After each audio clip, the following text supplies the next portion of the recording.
अमरावती विधान परिषद मतदारसंघात भाजपनं गुलाल उधळलाय। भाजपचे उमेदवार प्रवीण पोटे विजयी झाले। त्यांनी काँग्रेस आणि वंचितच्या उमेदवाराचा पराभव केला।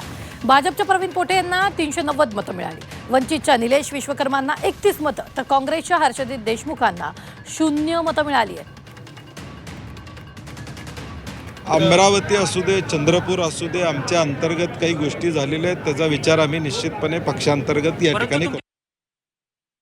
390 मतं मिळाली। मला वाटतं 400 व्हॅलिड जी मतं होती ती 421 मतं होती, त्यापैकी मला 390 मतं मिळाली।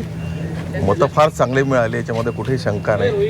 कारण माझी जी निवडणूक आहे ही निवडणूक नगरसेवक आणि लढलेली निवडणूक आहे प्रवीण पोटे करता, आणि मी एक फॅमिली मेंबर म्हणून त्यांच्यासोबत काम करत होतो। गेल्या 12 वर्षापासून 2012पासून काही प्रत्येकाशी रिलेशन्स आहेत, त्या पद्धतीने आणि फॅमिली एक रिलेशन म्हणून त्यांनी मला मतदान केलेलं आहे।